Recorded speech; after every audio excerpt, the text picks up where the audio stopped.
Hello everyone, happy evening, a very good evening. I hope and I believe all of you are doing well.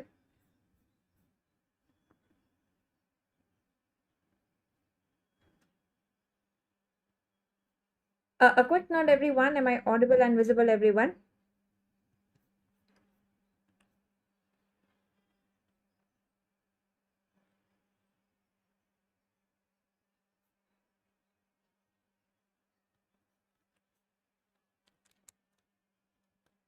Yeah, all right. So here we are into our first live class for the UPSC CMS 26 and so what we'll do is we will learn the important points topic wise, like the first session that we are starting with is cardiology, right? And after that, we'll go on with the other topics. So we have cardiology. Even in that, the part 1 session is here, YouTube live, and we shall have part 2 in-app live and on Medsynapse app at 8 p.m. itself, right? So the next 30 minutes or so, we shall discuss the first half of cardiology, and then at 8 p.m. in the Medsynapse app, we are going to have the part 2. Now, post that, what you will have is basically you would have a test on this cardiology dedicated test which will be available tomorrow on Medsynapse app. So once you attend this session, you understand the important topics, please give that test to assess yourself. All these are like PYQ based, okay, the discussions and even the test that you are going to have. So the last 4 years mein cardiology ke jo bhi questions hain, for that you'll have a test tomorrow. So make sure you give that test and see yourself, how you perform in that test as well. The next topic that we will be doing is going to be neurology, right? Okay, so can I say that how to study for UPSC CMS exam? The most important thing that you can do and you should be doing is at least do all the PYQs and understand, what topics are favorite for the exam. UPSC CMS, if you see, the questions are, simply taken from your standard textbooks. Repeats के questions उठा के OP Ghai के lines हैं, PSM park के lines उठाई गई हैं, right? Harrison के टेबल्स इंपॉर्टेंट है, हैरिसन के लाइन्स इंपॉर्टेंट है, बेली एंड लव से same copy paste lines are there. Okay, so there are PYQ discussion videos also in the Medsynapse app available, approximately 13 to 15 of them, 3 for every subject. You have 5 major subjects for UPSC CMS, right? Medicine, peds, then you have OBGY, surgery, and you have PSM. These are 5 major subjects. Apart from that, few questions here and there from the minor clinical subjects like orthopedics, ENT, ophthalm, psychiatry, dermat से एक आधा question, anesthesia में से एक आधा question, right? You have questions from that as well. No, the part 2 that we will have at 8 p.m. that's dedicated for the UPSC CMS course subscribers in app, right? So it's going to be very unfair if I do everything here for free on YouTube, and that is why we will have dedicated sessions for the subscribers as well. So you will have a test which is going to be there, which will go live tomorrow on cardiology. The next, like I said, it's going to be on neurology discussion. And we have on the Medsynapse app, the UPSC CMS course, which is available at a very, very low price, right? And apart from that, you have short course as well for the other exams, NEETPG, FMG, and INICET. So let's start. These are the important topics in cardiology that we are going to discuss. Very important. Let's start with acute rheumatic fever and valvular lesions. You definitely get one question from valvular lesions, right, in UPSC CMS exam. So first one, acute rheumatic fever, you have the Jones criteria. What are the major criteria and what are the minor criteria? So remember that SECS is the major criteria. What is the SEC-S standing for? So remember, SEC-S is basically going to be Sydenham's chorea. Then there is arthritis, which is there, carditis, which is there, erythema marginatum, and subcutaneous nodules. Okay, so these are the major criteria. Remember it as SEC-S. Okay, SEC-S. Now, very, very important, remember that what erythema is it in acute rheumatic fever? You remember it as acute rheumatic fever. ARF has erythema AR marginatum. Okay, remember it is erythema marginatum that you see in acute rheumatic fever. Now, in the Jones major criteria, important that when it is moderate and high risk population, remember that it includes monoarthritis and polyarthralgia as well as a major criteria In the low risk population, it's only polyarthritis. But in the high risk, moderate and high risk, it is monoarthritis and polyarthralgia. While if you see that polyarthralgia in a low risk population, it's a minor criteria. In a high risk population, only monoarthralgia is a minor criteria. Apart from that, the minor criteria that we have is fever, ESR or CRP, and prolonged PR interval. Okay. Remember, the chest X-ray is not included. You have ECG, prolonged PR interval, ECG that is included. Okay, clear with everyone? The Jones major and minor criteria. So Jones minor criteria, polyarthralgia in low risk population, not in high risk population. In high risk population, basically you have only monoarthralgia, which is going to be a minor criteria. Okay? So fever, elevated ESR, CRP or prolonged PR interval. Blood pressure is not included. Chest X-ray is not included. Another question in the recent 2025 UPSC CMS question was on subcutaneous nodules in rheumatic fever. So remember, they are not painful, they are painless, firm, and they are non-tender. Generally, they come where? On the extensor surface, not the flexor surface. जैसे elbow वगैरह पे होगा, bony prominences, extensor surface.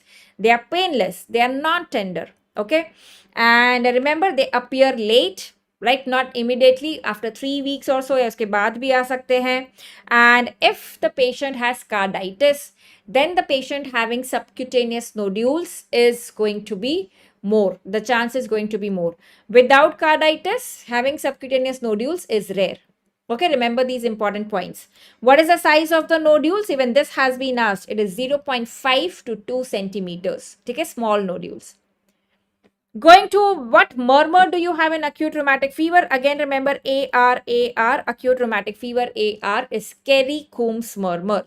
And what kind of murmur is Kerry-Coombs murmur? What valvular lesion does it mimic? Remember, it mimics mitral stenosis. So understand that like in acute rheumatic fever, the mitral valve is becoming edematous. So like that, the space, the valve opening is becoming narrow because of the edematous valves. So remember, it mimics mitral stenosis ka murmur. What kind of murmur is mitral stenosis? Systolic or diastolic? It's a diastolic murmur. Remember, MSD, MS Dhoni. So that is a diastolic murmur. Okay, that's a mnemonic to remember that. So, Kerry-Coombs murmur is a soft, low-pitched, mid-diastolic murmur at the cardiac apex similar to mitral stenosis, right? What is it because of?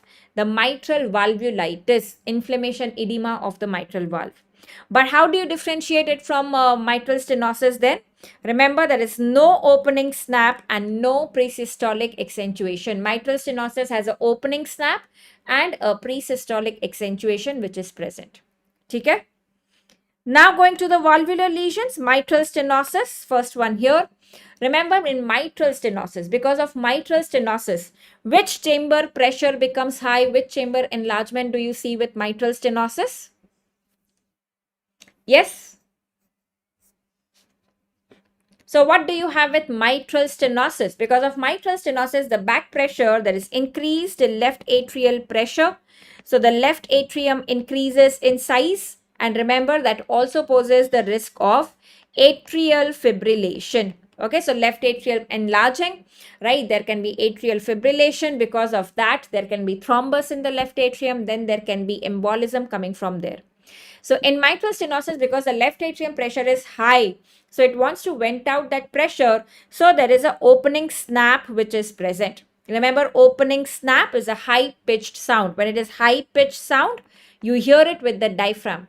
Remember, in stethoscope, the bell and the diaphragm. Bell is a shorter word, so for low-pitched sounds.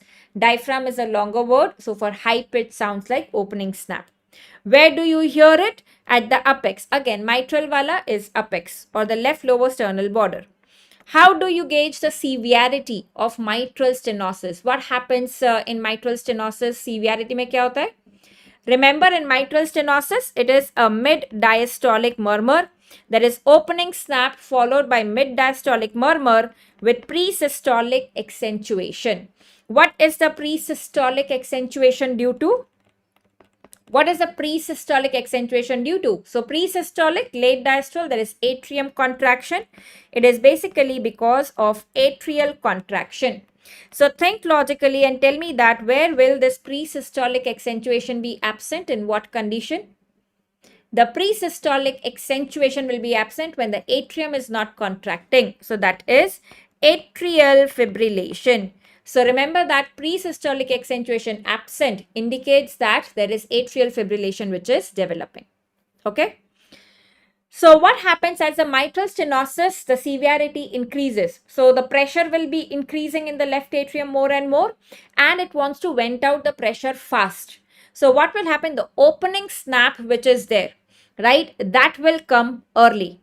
Now remember that systole and diastole, S1, S2, S1, S2. So between S2 and S1, is systole or diastole between S2 and S1?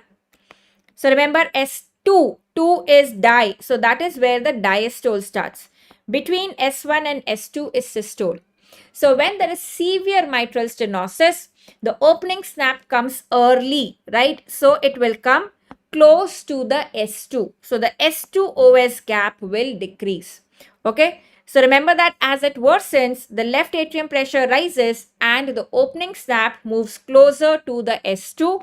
So shorter A2 or S2 opening snap interval is what is suggestive of severe mitral stenosis. Is this clear with everyone?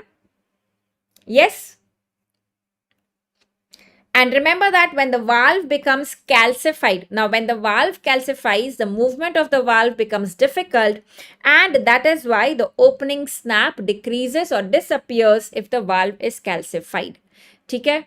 Is this clear with everyone? So how do you gauge the severity? By the A2OS, S2OS gap decreasing. If the valve is calcified, the opening snap will be absent because the valve is not able to move well now. And remember, opening snap is a high-pitched sound heard with the diaphragm. Okay, and mitral stenosis is the most common valvular condition that you have in rheumatic heart disease. Okay, in rheumatic heart disease. Right? Going to the next one, mitral regurgitation. What do you have in mitral regurgitation? So the blood is flowing back from the left ventricle to the left atrium, right? So that is what kind of murmur that you have throughout the systole. When the ventricle is contracting, there is going to be backflow. So this is going to be pansystolic murmur. Okay, this is going to be pansystolic murmur. So it's a pansystolic, again, high-pitched blowing murmur, again heard at the apex. And where does the mitral regurgitation murmur radiate? Please remember, it radiates to the axilla. Okay, it radiates to the axilla. Very, very important. How do you differentiate mitral regurgitation from tricuspid regurgitation? Both can have pansystolic murmur. Remember, tricuspid regurgitation is a right-sided valvular lesion, and the right-sided valvular lesions, they increase with inspiration. Okay, with inspiration, the right side receiving more blood, that increases with inspiration, that is Carvalho's sign positive. That does not happen in mitral regurgitation. It does not increase with inspiration. It's a negative Carvalho's sign. Okay. Coming to aortic stenosis, what is the most common history given in aortic stenosis? It is the triad of SAD, syncope, angina and dyspnea, especially in an elderly patient. Why in elderly patient? Because with age, the aortic valve gets calcified, right? Aortic valve gets calcified, aortic stenosis. So the blood is not able to come out from the left ventricle. So the cardiac output, stroke volume decreasing. So there is syncope, there is angina, and there is dyspnea. Is this clear with everyone? Very, very important symptoms in an elderly patient. What kind of murmur do you have in aortic stenosis?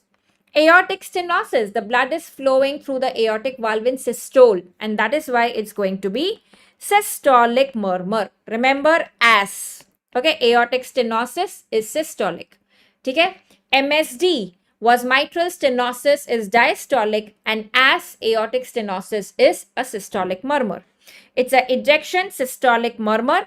Remember, diamond shaped, that means crescendo, decrescendo murmur that you have in the right second intercostal space. From the aorta, the blood is going into the carotids. So remember, that is where it radiates. Very, very important. If the murmur is radiating to carotid, you are thinking of aortic stenosis. It's a crescendo, decrescendo, systolic murmur. In which other condition do you have a similar murmur? What other condition has a similar murmur to aortic stenosis? Very important, remember, hypertrophic cardiomyopathy. Hypertrophic obstructive cardiomyopathy, which is also like obstruction to the blood going out from the left ventricle. So the murmur of both of them is similar. We'll see that ahead, that in HOCM, the murmur increases with Valsalva. In aortic stenosis, the murmur will decrease with Valsalva. Okay. Now, what are the signs of severe aortic stenosis? जैसे severe mitral stenosis का देखा था, the A2OS, the S2OS gap decreasing. What do you have for aortic stenosis severity? A single S2. Remember, normally the second heart sound, it is A2, P2. A comes first, P comes later. Aortic valve close first, pulmonary valve close later. So A2, P2. Now, what happens when there is aortic stenosis? If this is the normal gap that you have. With aortic stenosis, the aortic valve closes late because the blood is going very slowly. So, the A2 tries to come near the P2. Okay, as the severity will increase. So, the A2 is overlapping the P2. So, you can have a single heart sound, or then you can have P2, A2 also. A paradoxical splitting that you can have. Okay. So single S2 or even a paradoxical split ki P2 A2 ho raha hai, that can come with severe aortic stenosis. Okay? And what kind of pulse do you have in aortic stenosis? Pulsus parvus et tardus, because it's a slowly going blood. So the pulse is also slowly rising. So it's a weak delayed pulse that you have in aortic stenosis. Okay?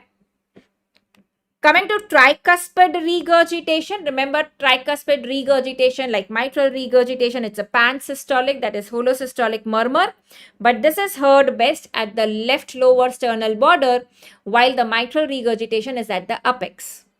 Carvalho's sign is going to be positive here because it is right-sided murmur. It will increase with inspiration. Okay, so this is how you distinguish from mitral regurgitation. Very, very important. What do you have in JVP? In tricuspid regurgitation. So remember, normally in JVP, what do you have is ACXVY. This is the sequence of the waves and descents. The X is because of the atrial relaxation. Relaxation has X. So remember, the X is because of atrial relaxation. But what happens with tricuspid regurgitation?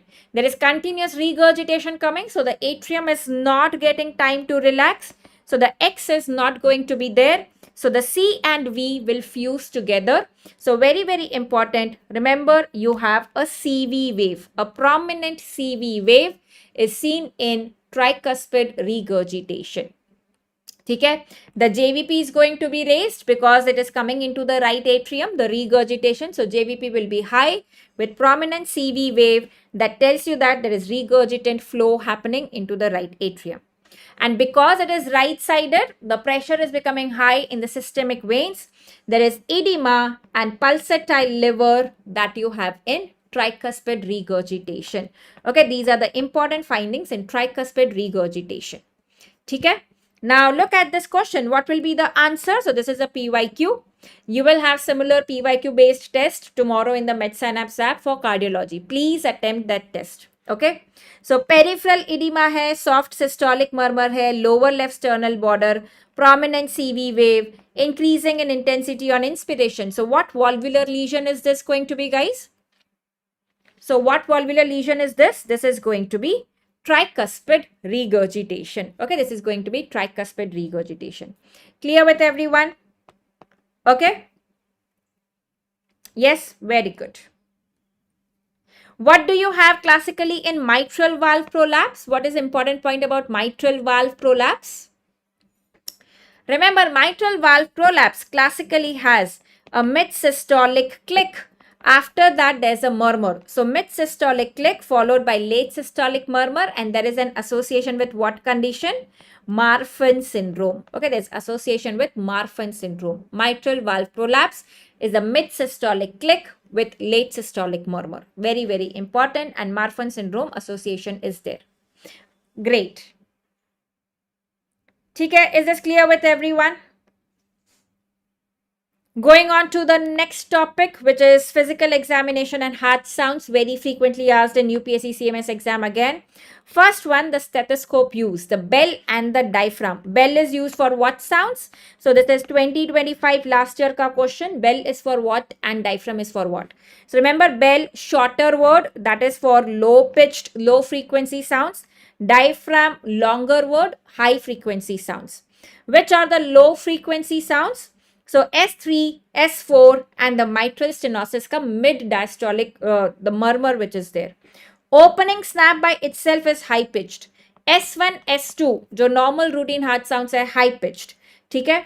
Systolic clicks, regurgitant murmurs, they are high pitched. ठीक है? Is this clear with everyone? So opening snap, high pitched. S1, S2, that is going to be high pitched as well. Okay?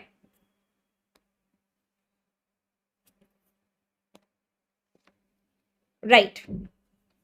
So remember that if you give a firm pressure on the bell, right, it converts it into a diaphragm because that filters out the low frequency sounds if you firmly press the bell, right? So if you want to hear the low frequency sounds with the bell, do not press it very firmly. Next important point that has been asked, SA node, where is it located? So SA node is located at the junction of superior vena cava and the right atrium. So at the junction of superior vena cava and right atrium, that is where you have SA node. Okay? Right? Next one, JVP indicates the pressure in what chamber? It is right atrial pressure. Okay? Jugular vein, IJV. It is the internal jugular vein, right atrial pressure. So it is measured vertically above the sternal angle. Normal is like less than 4 centimeters. Then you have what is Kussmaul sign, very, very important. Remember Kussmaul sign, K for K, it is seen in constrictive pericarditis. What is Kussmaul sign? So with inspiration, see when there is inspiration, what happens with inspiration? Inspiration is like negative thoracic pressure. The heart should pull the venous return into it. Now, so what will happen is normally the JVP should decrease with inspiration. If there is increase in JVP in inspiration, that is going to be Kussmaul sign. Increase in JVP in inspiration. So this is seen with constrictive pericarditis, even with restrictive cardiomyopathy, which is not allowing the blood to come in. So Kussmaul sign positive, and right ventricle MI as well. Remember, you don't see it in cardiac tamponade, but you see it in constrictive pericarditis. Okay. What are the JVP signs in cardiac tamponade and in constrictive pericarditis? Remember, it is cardiac tamponade. Tamponade, T for T. Tax. Tax कैसा होता जा रहा है India में? The tax is increasing. And is there any reason for it? There is no why for it. There is no reason for it. So remember, in tamponade, there is no why, no reason, but the tax, that is X, is increasing. X is prominent, but Y is absent in the JVP. In constrictive pericarditis, CP is CP. Remember, it is combined present. That means X also is present, Y also is present, and it's a prominent steep Y that you have. So where do you have Y absent, no Y? In tax, that is tamponade. Okay, that is tamponade. Is this clear with everyone? So that's a trick to remember cardiac tamponade and constrictive pericarditis JVP sign. Okay. Going to S1 and S2. S1 intensity. Where do you have loud S1 and soft S1? First of all, remember the S1. The S1 and S2 are because of closure of the valve, not the opening. So when you close the door, you hear a sound. Okay. So remember, the S1, S2 is because of closure. S1 is because of closing of AV valve. S2 is S for S2. SS, S2. It is because of semilunar valve, aortic pulmonary valve closure. So when do you have loud S1? Is mitral stenosis, And in regurgitation, remember, like in regurgitation, the valve is not closing, so it's a soft S1. In stenosis, the high atrial pressure, it is going to be a loud S1. And hyperdynamic states also have a loud S1. Which are hyperdynamic states? Anemia, pregnancy, thyrotoxicosis. These are high, hyperdynamic states. They have a loud S1. Okay. S2 splitting, normal splitting of S2, we said that it is A2, just a minute.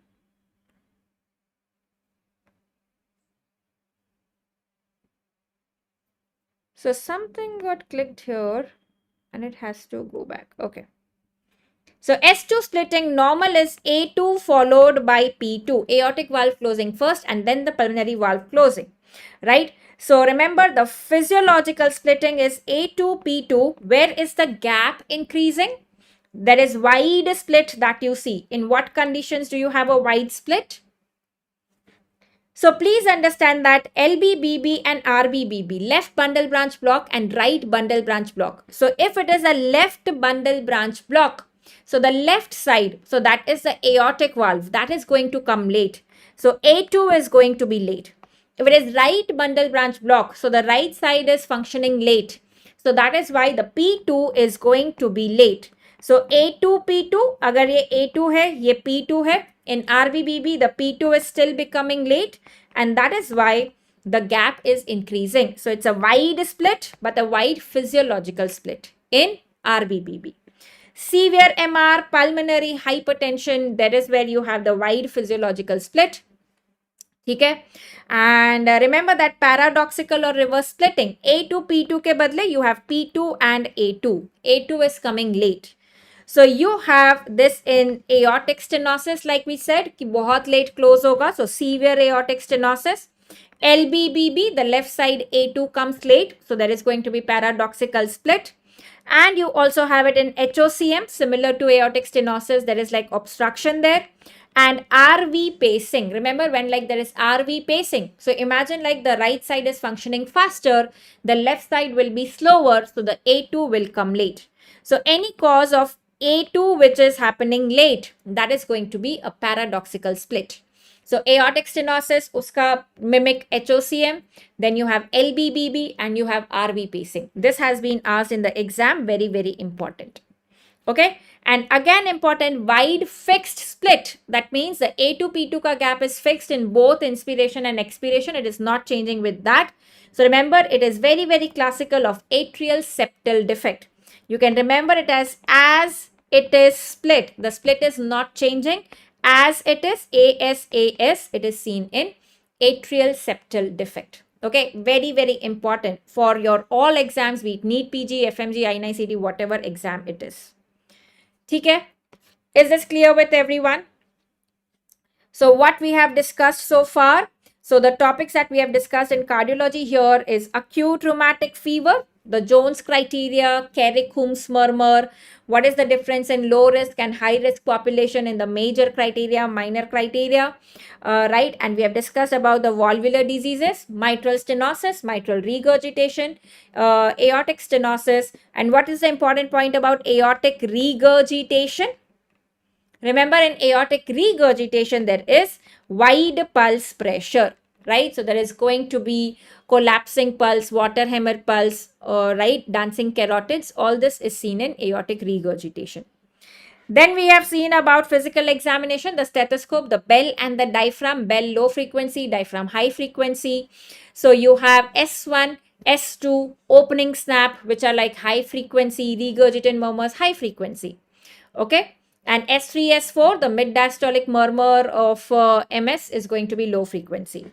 We have seen about heart sounds, S1, S2, loud S1, soft S1, and about the S2, the normal split, the paradoxical split, and also the wide fixed split. That is what we have learned here in this part 1 of cardiology PYTs of UPSC CMS. Okay. The rest of the topics like MI, ECG findings, post-MI complications, heart failure, cardiomyopathy, important drugs in CVS, kuch antidotes, toxicology, all that has been asked in your UPSC CMS exam. That we will discuss in part 2 of cardiology PYT discussion, and that is going to be in app live in the Medsynapse app for the subscribers of UPSC CMS course in the next 20 minutes, that is at 8 p.m. Okay, so in the gap that you have, break that you have, guys, please revise this part 1 that we have discussed, and I'll see you for part 2 in the live class in Medsynapse app in the next 20 to 25 minutes. The next topic that we shall be discussing is going to be neurology, right? So that is the plan that we have. Okay.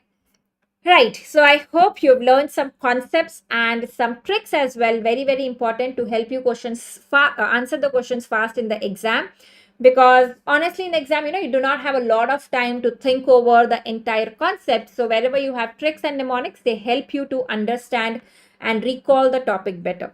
Okay. So that was for this session, guys. See you in the next 20 minutes for part 2 in app live class on Medsynapse app by Dr. Nikita. Thank you so much for joining in. And please do attempt the test, the cardiology test in the Medsynapse app tomorrow based on UPSC CMS PYQs. Okay. Goodbye. Take care and keep studying, keep revising, keep Medsynapsing and keep winning. Thank you.